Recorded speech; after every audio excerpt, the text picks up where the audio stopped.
Shalom. First and foremost, I want to give all praises, honor, and glory to Yahweh, Bahasham, Yahweh Shai, Bahasham, Racha Kudash.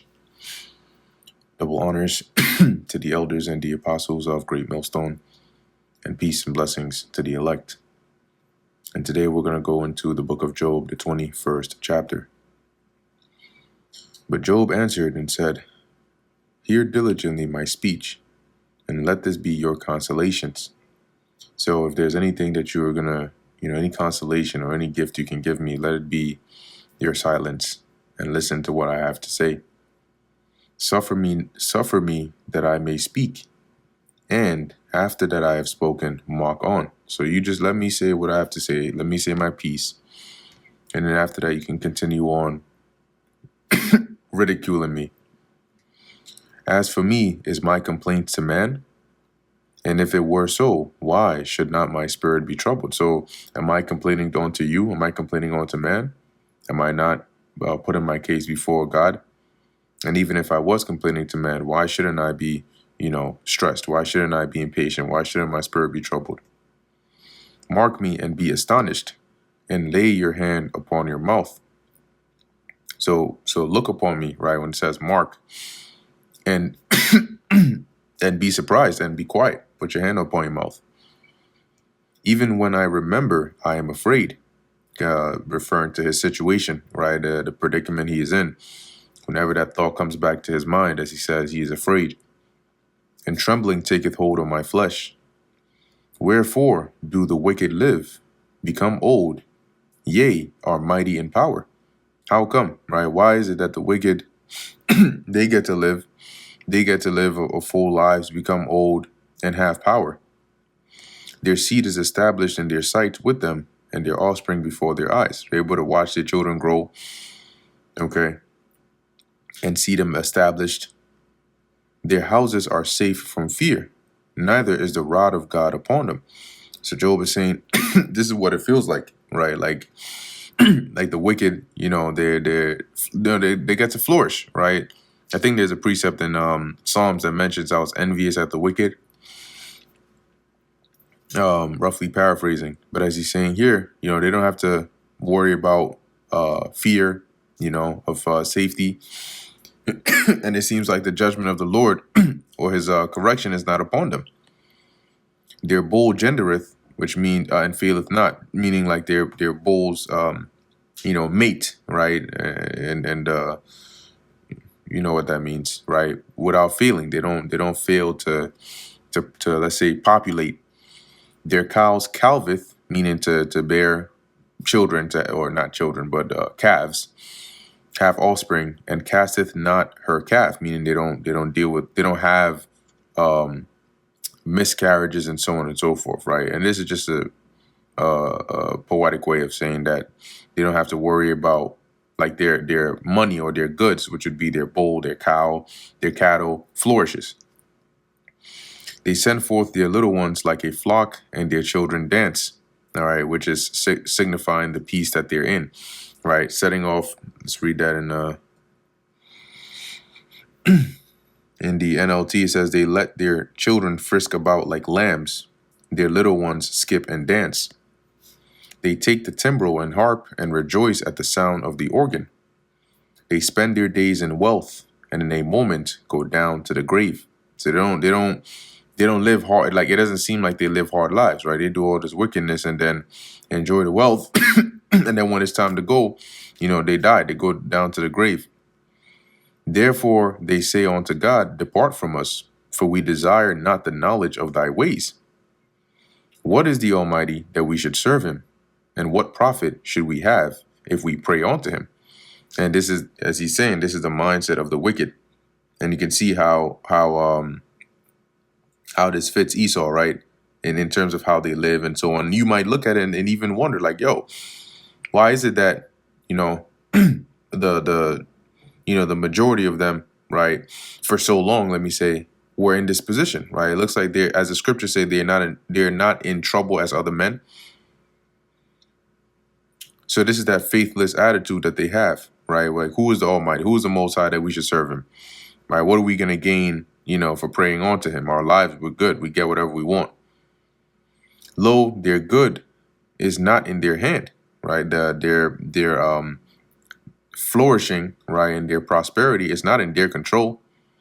The counsel of the wicked is far from me. And he's saying here that that mindset that they carry is far from me. Okay, I don't think that way. How oft is the candle of the wicked put out? And how oft cometh their destruction upon them? God distributeth sorrows in his anger. And as it says here in the NLT, yet the light of the wicked never seems to be extinguished. Do they ever have trouble? Does God distribute sorrows to them in anger?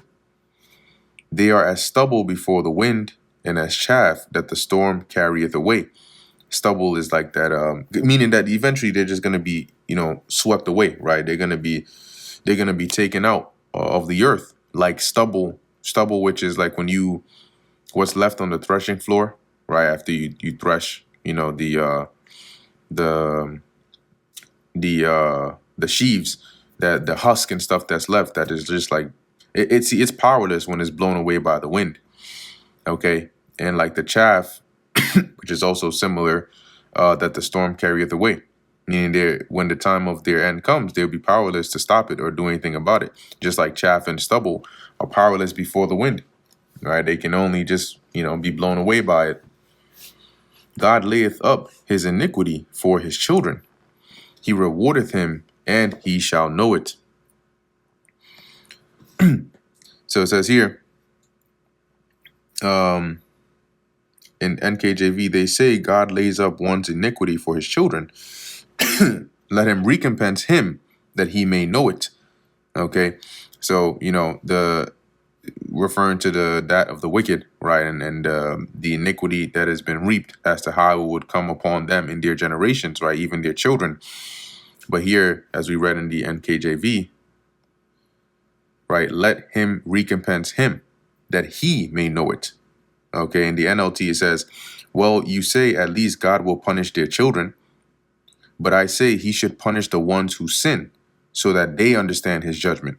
Because here it is, they're going to do all this wickedness, and then boom, it's time to go. And then now their children pay. No, they got to feel it. His eyes shall see his destruction, and he shall drink of the wrath of the Almighty. For what pleasure hath he in his house after him, when the number of his months is cut off in the mist? Meaning, like, what does he care, right? NKJV, for what does he care about his household after him? He's lived his life. He's done his wickedness. He's gone. He's enjoyed those pleasures. He's gone. What happens next after him isn't going to affect him, right? It says here, for what does he care about his household after him, when the number of his months is cut in half? NLT, for they will not care what happens to their family after they are dead.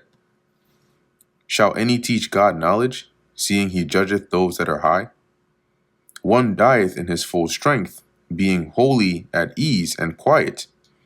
His breasts are full of milk. And this is referring to, like, once again, it's here saying you have some that die in their full strength, being wholly at ease and quiet, meaning they die wealthy, right? They're not in pain, they're not suffering. It's like this peaceful death. His breasts are full of milk, meaning he's nourished, he's good. His bones are moistened with marrow. And another, so this is like, on the one hand, you have somebody that has a peaceful death. They lived a life where they were good, they were healthy, they were nourished, they were all that. And then on the other hand, as it says, another dieth in the bitterness of his soul, and never eateth with pleasure. Right? So there's, you have one that goes to the grave in pain, suffering, and sorrow. As it says, doesn't eat with pleasure. They shall lie down alike in the dust. So both of them, regardless of the two ways in which they die or they live, they're all still gonna, as it says, lie down alike in the dust. They're all gonna die anyway. It's the same death, right? You're still, the spirit leaves your body breaks down in the earth, and that's that, right? And the worms shall cover them. That's the body breaking down in the earth. Behold, I know your thoughts and the devices which ye wrongfully imagine against me. NLT or NKJV, Look, I know your thoughts and the schemes with which you would wrong me. NLT, look, I know what you're thinking. I know the schemes you plot against me. Remember that he's speaking to his friends, right? They're still having that dialogue of back and forth. For ye say, where is the house of the prince? And where are the dwelling places of the wicked? It's like saying, like, you know, I know what you're gonna say, right? I already know what you're gonna come back with. You're gonna be like, oh, well, you know, if the wicked are so prosperous, how come you don't see their houses anymore? Why don't you see their all those grandiose dwelling places that they have, right? Basically, as a testimony or a testament to how their latter end is still destruction. Have ye not asked them that go by the way, and do ye not know their tokens? So here it says, NLT, but ask those who have been around, and they will tell you the truth. NIV, have you never questioned those who travel? Have you paid no regard to their accounts? That the wicked is reserved to the day of destruction, they shall be brought forth to the day of wrath.